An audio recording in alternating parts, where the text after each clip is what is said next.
Lep pozdrav. Danes se bomo pogovarjali o zelo zanimivi zadevi, in sicer o organizirani hipokriziji. Wow. Hipokrizija je eno najslabših čustev. Besedo hipokrizija bi lahko prevedli kar v hinavščino, licemerstvo ali dvoličnost. Mislim, da vsi veste, kaj beseda hinavščina pomeni. Ali pa tudi ne. No, povejmo čisto po domače. To je vedenje ali govorjenje koga, ki se kaže poštenega, dobrega, odgovornega, zglednega, uglednega, ulikanega, častnega, vernega, moralnega, etičnega. Čeprav v resnici ta človek sploh ni tak. Vtipkal sem v Google še dodatne poizvedbe v zvezi z hipokrizijo in sem naletel na sledeče rezultate. To so rezultati, ki jih vidite na zaslonu za hipokrita. Hipokrizija ima pa še dodatne sinonime. In sicer, če vam jih naštejem, po moje tudi verjetno boste mogli. In sicer pomeni, kot smo že rekli, hinavščino. Potem pomeni perverzijo, demagogijo, aroganco, lopovščino, dvoličnost, sprevrženost, ignoranco, politično nekorektnost, zablodo, pokvarjenost, nebulozo, bedastočo, zaslepljenost, izmišljotino, zaroto, če želite teorijo zarote, bebavost, izprijenost, perfidnost, samohvalo, patetičnost, podlost, pogoltnost, floskulo, hinavščino, treperije, barbije, zlaganost, intrige, blasfemije, lumparije, provokacije, sprijenost, hudobije, žlehnobe, šlamparija, nadutost, šlamastika in še bi lahko naštevali. Vse to je hipokrizija kot pojem. Dovtipe oziroma sinonime za hipokrita pa ste si verjetno že sami prebrali na zaslonu. Zdaj, hinavščina, licemerstvo, dvoličnost se plazi med nami. Na nek način drugim očitamo vse sorte napak, na sebi pa jih ne vidimo. Drugi ljudi obtožujemo, da nekaj počnejo in kažemo s prstom na njih, hkrati pa naredimo sami nekaj enakega ali podobnega. Vsak od nas se je zagotovo kdaj obnašal dvolično, double face, z masko na obrazu. Ljudje smo šibki v svojih moralnih vrednotah in vrline se pokažejo, kdaj, ko se počutimo varne, sprejete in nas nič ne ogroža. Vrline prav tako imamo vsi, le delati je treba na tem, da jih kultiviramo, da jih zalivamo, gojimo in tudi izrazimo takrat, ko je treba. Predlagam, da poslušamo 3 primere, iz katerih veje očitno licemerstvo, iz katerih vejejo laži in totalna hipokrizija. Govornik na naslednji prosojnici je bil naprošen, da novinarjem predstavi lastne izkušnje kot nekdanji šef izobraževalnega kriznega štaba Komisije za gripo v Belgiji. Prosim, pozorno ga poslušajte, kako se načrtno ustvarja organizirano državno hipokrizijo, kako se zavaja tudi tiste poštene medije, ki vladi morda zares verjamejo s pomočjo informacij, ki zavajajo državljane. I was asked to tell you about experiences being the crisis manager, the flu commissioner for Belgium and highlighting the communication aspects there. And then you have one opportunity to do it right. I mean, day one is so important. In day one, you start your communication with the press, with the people, and you have to do it right. I mean, you have to go for one voice, one message. In Belgium, they chose to appoint a non-politician to do that. I mean, I have no party affiliations, and that makes things a little bit, at that time at least, a little bit easier, because you're not attacked politically, majority, minority. That doesn't come into play, and that was a huge advantage. The second advantage is that you can play in Brussels the complete naive guy and get a lot more done than you would otherwise be able to do. You have to be omnipresent that first day or the first days, so that you attract the media attention. You make an agreement with them that you will tell them all, and if they call, you will pick up the phone. When you do that, then you can profit from these early days to get complete carpet coverage of the field, and they're not going to search for alternative voices there. And if you do that, that makes things a lot easier. And then you have to say, okay, well, we will have H1N1 deaths. Of course, that would be unavoidable. I used there Sir Donaldson's quote, where he said that in the UK, by the peak of the epidemic, 40 people would die per day at the end of the summer. So 62 at that time million people in UK, 40 deaths a day. I worked it out for Belgium. That would be 7 deaths a day at the peak of the epidemic. I used that in the media. 7 Belgian flu deaths per day at the peak of the epidemic would be realistic. That is true in every year, even interpandemically. That is very, very conservative. However, talking about fatalities is important, because when you say that, people say, wow, what do you mean? People die because of influenza? And that was a necessary step to take. And then, of course, a couple of days later, you had the first H1N1 death in the country, and the scene was set and it was already talked about. And then you had to pick who is going to be vaccinated first. Zanimivo je to, pa si poglejmo, kako je v Sloveniji potekala medijska kampanja, čisto zgolj na 2 primerih najbolj občutljivih skupin. In sicer, v Sloveniji se je pričelo cepljenje. Prva cepiva so danes zjutraj prejeli prvi oskrbovanci domov za ostarele. Cepili so se tudi nekateri najbolj izpostavljeni delavci v zdravstvu. To se pravi, morali si povedati, kdo se bo cepil prvi. In potem v nadaljevanju, seveda spet, ko pridejo nove doze, ko pridejo nove pošiljke cepiv, kako je lahko skupina ogrožena, kolikor za otroke skrbijo starši, se jaz sprašujem tukaj, skrbniki, ki so skrbniki po zakonu, za katere skrbijo starši in država. Neverjetno, sedaj bodo za otroke poskrbela cepiva. Kakšna hipokrizija, laž in nemoralna, medicinsko škodljiva obljuba. Spravili so se na otroke. Hinavščina, da ji ni videti konca. In lahko se vprašamo na 3 primerih, katere sem že prej omenil, si bomo pogledali, kako se izvaja hinavščina, in čist pošteno se vprašamo, ali bo kdaj te hinavščine tudi konec. Hinavščina. Ali je bo kdaj konec? Panajota je odrasla na nekem sredozemskem otoku. V najstniških letih se je pričela močno zanimati za politiko. Kasneje je v vasi, kjer je živela, postala sekretarka politične stranke. Za politično stranko je celo po hišah zbirala denarna sredstva.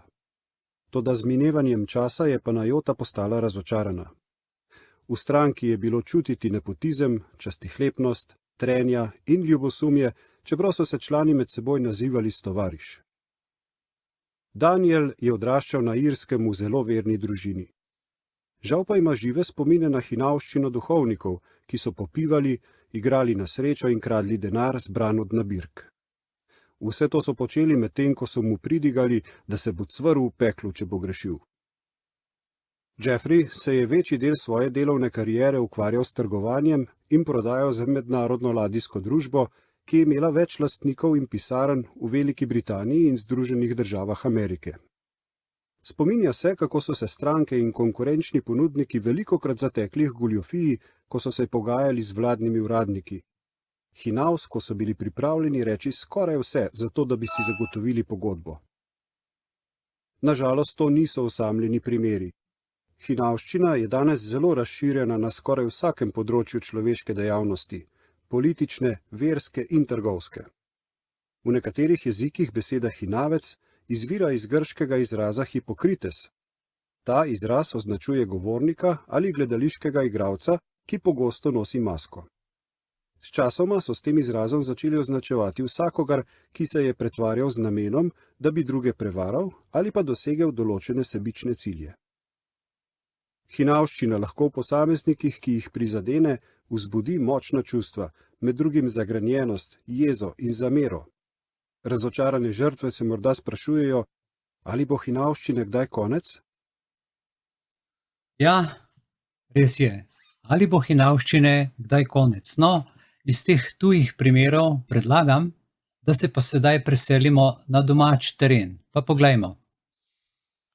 Imamo primer, ko je prispelo na časopisno podjetje Dnevnik pismo bralcev. Gospod Miloš Šonc iz Grosuplja se je razpisal o hinavščini in to 17. marca 2022. In zapisal je tako: pravzaprav lahko uporabim tudi lepši izraz, dvoličnost. Pomeni pa človeka, ki se dela drugačnega, boljšega, kot dejansko je, in tistega, ki skriva svoje namene. Hinavščino se povezuje tudi z neiskrenim, tudi brezobzirnim ravnanjem, vedenjem in govorjenjem. Ta kratek opis pojma, ki smo ga že tudi sami obdelali, je nujen za razumevanje avtoritet, ki to niso, političnih elit in različnih uglednežev, lahko bi celo rekel že snobov, ki veliko dajo nase in na svoj ugled, a vendar je ta samopodoba navedenih največkrat lažna in tako neresnična, da kar boli. Pravzaprav gre po malem že za patološko oziroma bolezensko narcisoidnost, ki dobiva na veljavi. Še posebej pred volitvami, ko skušajo politiki z všečnimi potezami in govorjenjem prikriti svoja nesprejemljiva, velikokrat tudi pokvarjena ravnanja, ki imajo trajne negativne posledice za vse nas. No, Miloš Šonc iz Grosuplja je dalje povedal, da je gledal intervju Marcela Štefančiča v Studiu City. In to s predsednikom Borutom Pahorjem. Imenoval ga je kot vzorčen primer samovšečnega in prepotentnega zavajanja novinarja in nas gledalcev. Strani predsednika seveda je bilo zavajanje. To, da se izogiba poštenim in jasnim stališčem na vprašanja, kaže omenjeno hinavščino, ki je očitno dobila tako imenovano domovinsko pravico v medosebnih odnosih med ljudmi. In zakaj? Zato, ker on preprosto tako lahko ravna. Enaka ali še večja hinavščina je izražena tudi strani politikov v parlamentu oziroma v vladi, ki snedejo besedo, izdajajo svoje volivce in program, se brezsramno pajdašijo med seboj, ker vidijo očitno le svoj lastni interes, ne pa interesa ljudi oziroma državljanov. Preveč, dragi moji, preveč je teh primerov, da bi človek opisal vse, a hkrati, da ne rečem, je le treba konkretizirati določena imena, ki jih je Miloš Šonc iz Grosuplja tudi konkretiziral, imenoval, povedal. Članek je veliko daljši kot tukaj, ki sem vam ga predstavil na prosojnici. In ti ljudje so izstopali in še izstopajo, se pravi v preteklosti in tudi sedanjosti. Ne zaradi nekih razmer, ne bomo imenovali imen zaradi nekih razmer in poudarjanja napak. Glejte, gre za čisto integriteto teh oblastnikov. Zakaj? Zato, ker odločajo o našem življenju. Danes odločajo o našem življenju mimo zakona in mimo moralnih in etičnih načel. Dvolično. Ravnati se moramo po tem, kar nam rečejo, in ne po tem, kar je prav. No pa poslušajmo dokaz. Each of our countries have that independent spirit, but we don't want to be told what to do. Well, I understand that, but now is the time to do what you're told. And I think it really is something that we should be doing right now. Each of our countries have that independent spirit, but we don't want to be told what to do. Well, I understand that, but now is the time to do what you're told. And I think it really is something that we should be doing right now. Poglejmo malo v zgodovino, od kdaj pravzaprav vse to izhaja. Besedo farizeji ste zagotovo slišali in Jezus je farizeje imenoval pobeljeni grobovi, zunaj beli, znotraj gnili. Torej, beseda farizej se izgovori farises, kar pomeni ključ. Se pravi, ta beseda pomeni ključ. Farisejem je pravzaprav Mojzes dal ključ, ti ga niso dali ljudem. Poudarjali so božansko razodetje zakona, pisno in ustno, katerega je Mojzes izročil po Jošvi, starešinam in prerokom farizejem. In večno življenje in vstajenje za tiste, ki se držijo zakona. Farizeji so vztrajali pri doslednem spoštovanju judovskega zakona, ki so ga začeli kodificirati. In tako je ostalo vse do danes, vključno s pravo latovščino, s pravno latovščino v Sloveniji, ki je večini prebivalstva povsem nerazumljiva. In to nerazumljivost prodajajo celo zastonj. Moderni farizeji, licemeri, lažnivci nam sedaj tudi uradno prodajajo zastonjskost kot najvišjo vrednoto v zameno za popolni nadzor in za odvzem zasebnosti. Pravkar sem naletel na članek Svetovnega gospodarskega foruma, ki ga je objavil Forbes.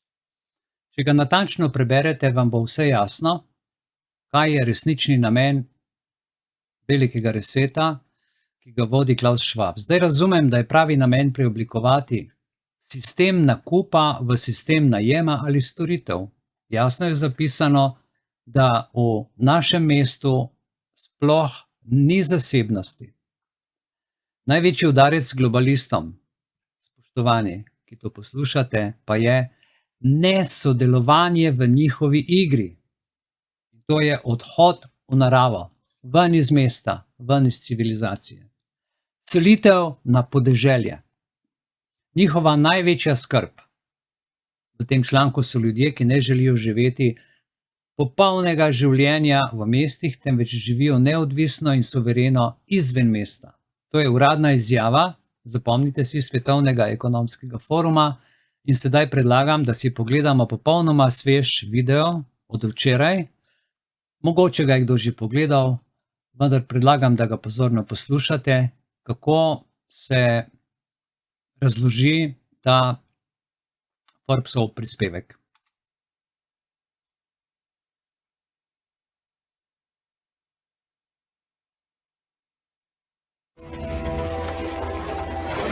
Pozdrav dobri moji ljudi iz ove prelepe prirode koju sada još više volim, jer izgleda sam učinio pravu stvar. Mnogima je to promaklo, nekima i nije, ali Forbes je objavio jako zanimljiv članak Svetskog ekonomskog foruma. Znate sve onu priču o Klausu Schwabu, velikom resetu. Sad je to objavljeno na Forbesu, koji se ne može smatrati za neki sajt teorije zavere. Forbes je jako uticajan, već postoji dugi niz godina. Ne može ga niko cenzurisati. Dakle, to je ono što ta vrhuška ili lutkari, kako ih ja zovem, od danas, pošto neću više da koristim reč elita, jer elita smo mi, obični. Elita nema veze sa novcem. Ali oni su objavili plan Svetskog ekonomskog foruma i sada je to potpuno javno i više nije nikakva zavera. Zove se Dobrodošli u 2030. godinu, sad se priča u prvom licu, kaže ne posjedujem ništa, nemam privatnost i život nikada nije bio bolji. Jako zanimljivo zvuči. Dakle, ne posjedujem ništa, nemam privatnost, život nikada nije bio bolji. Kaže, dobrodošli u 2030. godinu. Dobrodošli u moj grad. Ili da kažem, naš grad. Ja ne posjedujem ništa. Ja nemam auto, ja nemam kuću, ne posjedujem nikakve aparate ni odeću. Možda vam se čini čudnim, ali ima savršenog smisla za nas u ovom gradu. Sve što smo smatrali proizvodom, sada je postalo usluga. Imamo pristup prevozu, smeštaju, hrani i svim stvarima koje su nam potrebe u svakodnevnom životu.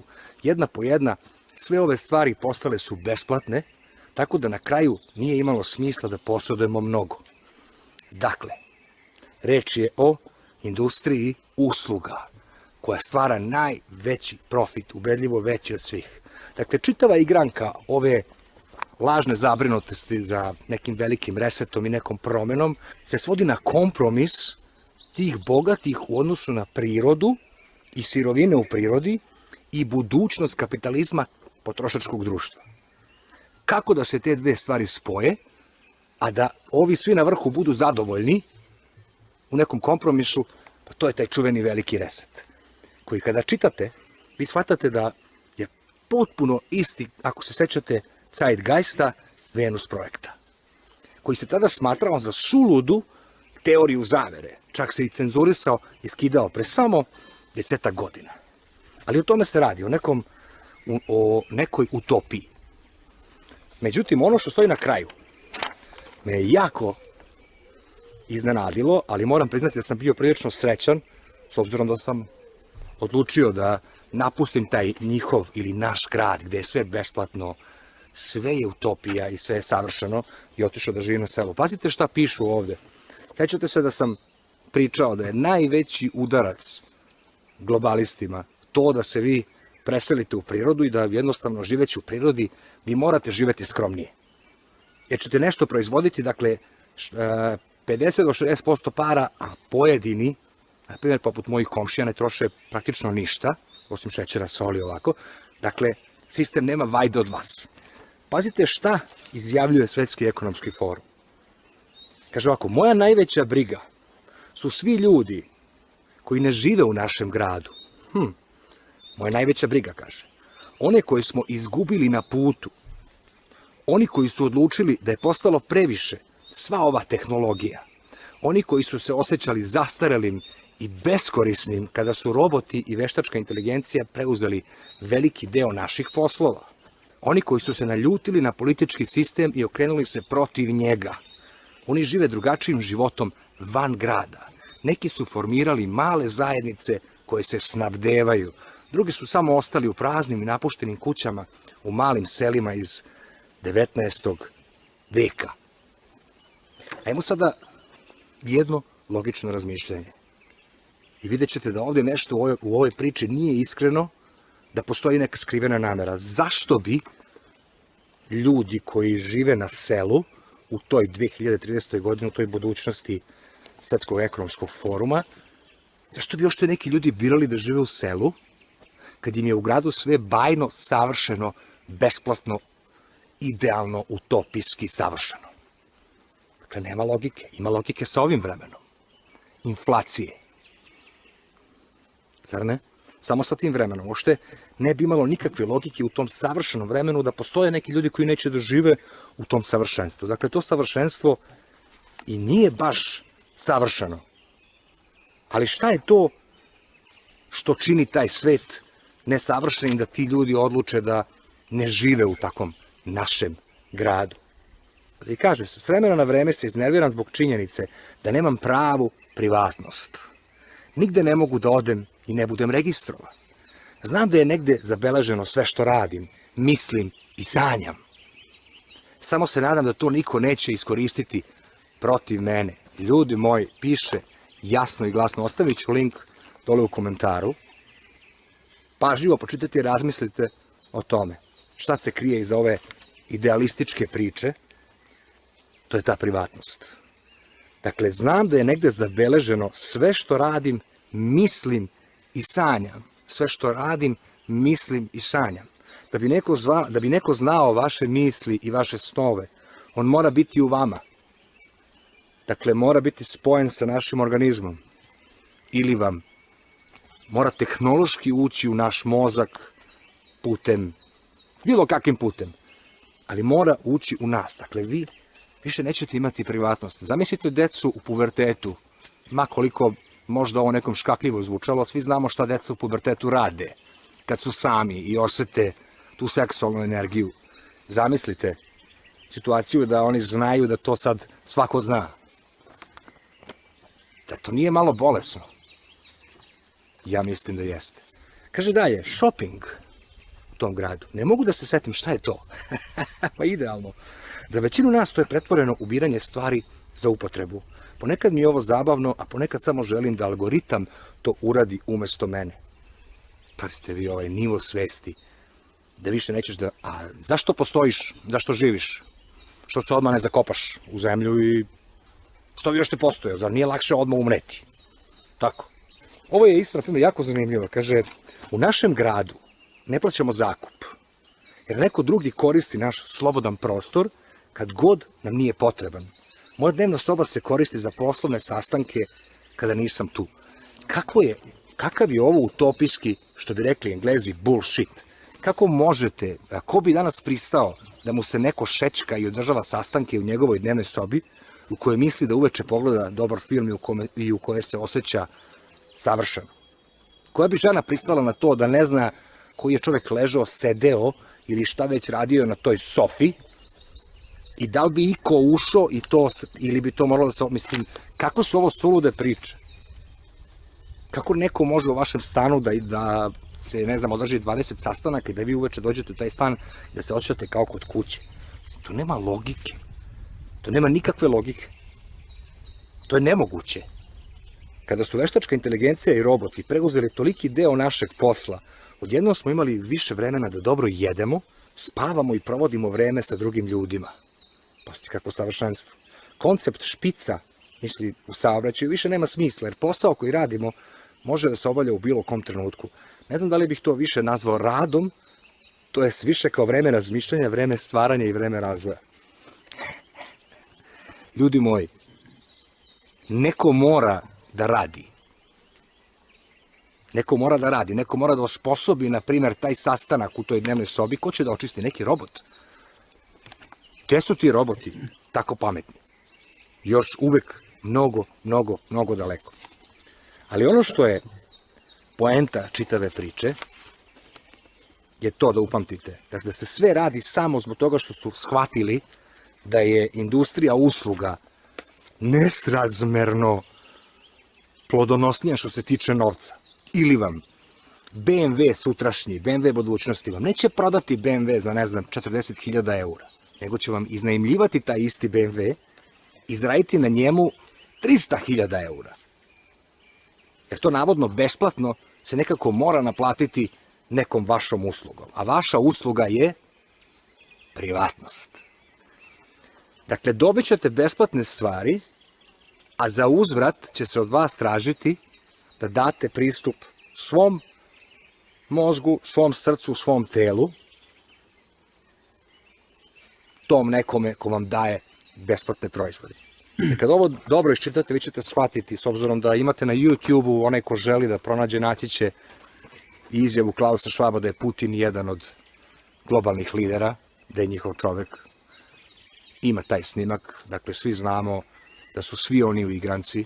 Suština je, ako neko želi da nas uvede u ovaj Zeitgeist, nekada zabranjeni Zeitgeist, Venus Project ili modernije veliki reset, on to jedino može da uradi tako što će veštački krizama izazvati toliku inflaciju da ljudi više neće moći da kupuju i morat će da prihvate ovu realnost, a to je da će neko znati sve što radi, misli i sanja, za uzvrat će dobiti besplatne proizvode.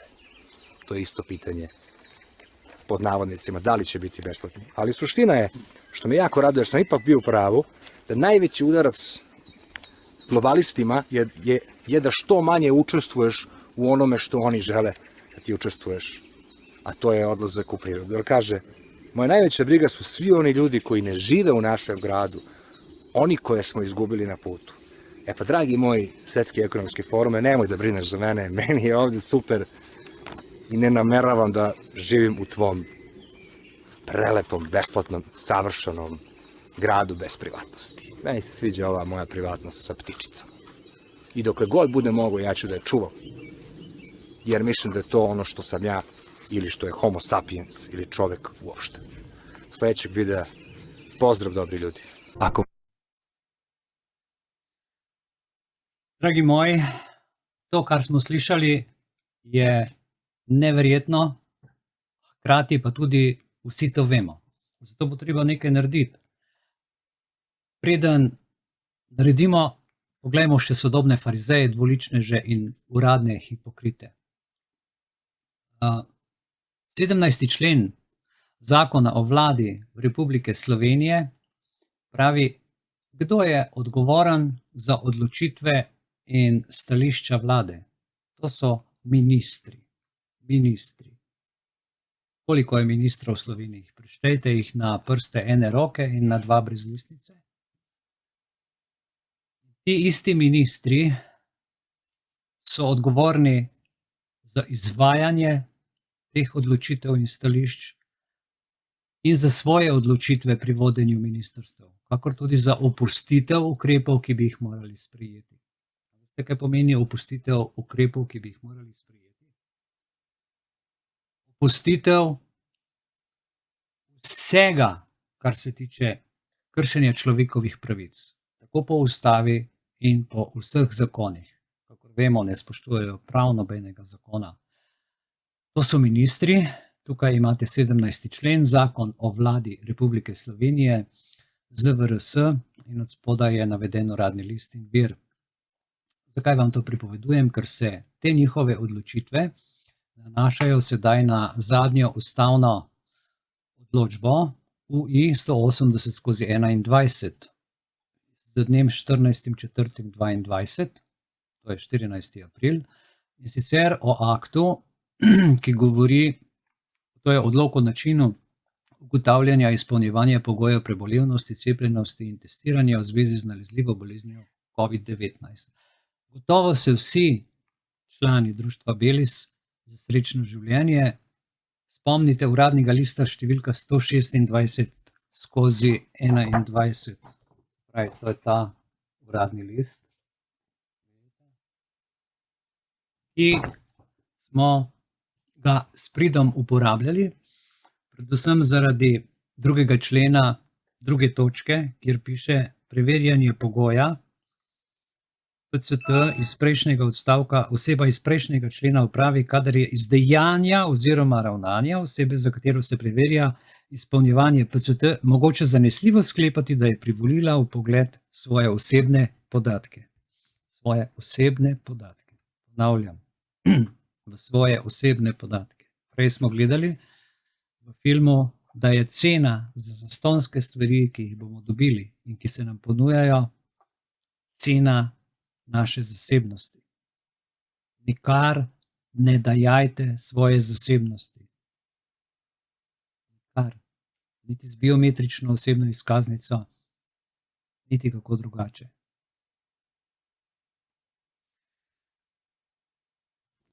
Torej, ta zadeva je ključna za izvajanje PCT. Vse stoji na tem uradnem listu 126, ki je bil izdan 4.8.2021. In ustavni sodniki so krivi za nadaljevanje izvajanja kršitev človekovih pravic, ki so zagotovljene v Ustavi Republike Slovenije. Ustavni sodniki trenutno igrajo največje hipokrite v Republiki Sloveniji. To so osebe, ki naj bi bile z najvišjo moralno in etično noto osebnostjo, zgled, svetilnik, resnice, pravice in razlagalci ustave, krone zakona. In poglejte, kaj so napisali. Ustavno sodišče je v postopku za oceno ustavnosti, začetem z zahtevo informacijskega pooblaščenca na seji 14. aprila 2022 odločilo. Odlok o načinu ugotavljanja izpolnjevanja pogojev prebolevnosti, cepljenja in testiranja v zvezi z nalezljivo boleznijo COVID-19, uradni list številka 126/21 se razveljavi. Kaj pravijo dalje? Razveljavitev iz prejšnje točke izreka začne učinkovati 1 leto po objavi te odločbe v uradnem listu Republike Slovenije. Se pravi, ugotovili so, da je nezakonito, ugotovili so, da je nepošteno, ugotovili so, da je škodljivo za državljane, a vladi so dali 1 leto, da to uzakoni. Se pravi, ustavnemu sodišču sploh ni do pravic ljudi, državljanov, človeka. Oni podaljšujejo to zadevo nezakonito še 1 leto naprej. Vladi celo naročajo, da morajo sprejeti zakon, da bo te stvari v zakonu. Pravi, nezakonito, pa spravijo v zakonito. Seveda boste rekli, eno je deklaratorno zaklinjanje na ustavo, drugo pa je njeno dejansko izvrševanje v praksi. Drži, to, da bodimo vsaj enkrat optimisti in poglejmo na diskrepanco med normativnim in dejanskim z pozitivne plati. Jasno, v pretežnem delu slovenskih institucionalnih akterjev v najširšem smislu gre, če si lahko izposodim Krasnerjev izraz, za organizirano hipokrizijo. Gre za to, kot pravi prej omenjeni avtor odlične knjige o suverenosti, z mojo rahlo parafrazo, da ti akterji retorično podpirajo normativna načela in pravila slovenske ustave, a njihove politike in dejanja so to isto ustavo kršijo. V tej resnično potrjeni ugotovitvi bi lahko, kot sem sam to počel že neštetokrat in kot tudi veste, na to opozarjal prej, bi si lahko vili roke in tarnali nad dušo, nad našo usodo, pa vendar rezultat ni in ne more biti tako slab, kot smo si predstavljali. Saj gre za civilizacijski napredek. Ma kaj napredek? Kvantni preskok. Da tisti, ki so še pred 25 leti verjeli in izvrševali nek povsem drug sistem, z neko povsem drugačno ustavo, z neko povsem drugo ustavno terminologijo in predvsem drugačno ustavno miselnostjo, danes vsaj deklarativno sprejemajo to ustavo in njeno, no, da ne bo pomote, v bistvenem liberalno ureditev, ter celo izkazujejo priznanje na najrazličnejših proslavah. Vsekakor gre za fantastičen uspeh, ker organizirana hipokrizija, ki je, kot vsaka hipokrizija, sicer sila nečedno osebno stanje. Že zaradi svoje deklarativnosti ljudi retorično sili, da prilagodijo ravnanja tistim načelom in tistim pravilom, v katera v resnici niso, in čeprav moramo dopustiti tudi drugačno možnost, niti danes iskreno v ta načela več ne verjamejo. Poudarjeno povem sedaj, organizirana hipokrizija svoje akterje spremeni v žrtve svojega uspeha in polagoma s pomočjo rablja hudega preliva retoriko tudi v prakso. Dogaja se, da se vsa retorika preliva v prakso. To je ključno. Četrt stoletja kasneje, po 25 letih, smo sicer lahko hvaležni tistim, ki so v težkih in sila nepredvidljivih trenutkih zgoščenega slovenskega zgodovinskega časa uspeli docela monistični in v bitu nazadnjaški, tudi provincialni slovenski javni in strokovni sferi podtakniti nad vse moderno, liberalno ustavo Republike Slovenije. Moramo jim čestitati. Toda, dokler bo ta ostala takšna, kot je, tako na besedilni kot razlagalni ravni lahko ostajamo optimisti za prihodnost naše politične skupnosti. V prid njene normalizacije in s tem evropske Slovenije, nad vse paradoksalno, kot smo se lahko prepričali v zadnjih 2 letih, pa deluje organizirana hipokrizija, včasih pa tudi naš, zaradi osebnih odločitev, osebni rabelj. Tako kot vidite na zaslonu, organizirana hipokrizija počasi in vztrajno preliva svojo retoriko tudi v prakso. Kje pa je pravzaprav rešitev? Na vsakem koraku je treba lažni kači hipokrizije odsekati glavo in ji povedati, da v tej družbi nima kaj iskati. Se pravi, če ustavno sodišče podaljšuje to zadevo, mu je treba jasno povedati, da se ljudje s tem ne strinjamo, in kljub temu, da bodo nekje zahtevali QR kodo, se moramo o tem odločno upreti, kajti gre za kršitev in ustavno sodišče podaljšuje kršitve, kar je nedopustno. Ljudje se s tem ne smemo strinjati in moramo jasno dati vedeti, da državni zbor ni nad ljudmi, da ustavno sodišče ni nad ljudmi, da je zakon ustava in če je prekršena, se mora spoštovati takoj, tisti hip in ne nadaljevati kršitev. Zato hipokrizija v smislu podaljševanja tako uredbe Evropske unije 2021/953 za eno leto z namenom lažjega gibanja in prehajanja meje ter protiustavno podaljševanje ugotovljeno nezakonitega odloka 126/21 strani Ustavnega sodišča Republike Slovenije sodi na smetišče nepoštenosti skupaj z ustavnimi sodniki in njihovo agendo uničevanja prebivalcev in državljanov v Sloveniji. Hvala, hvala ne.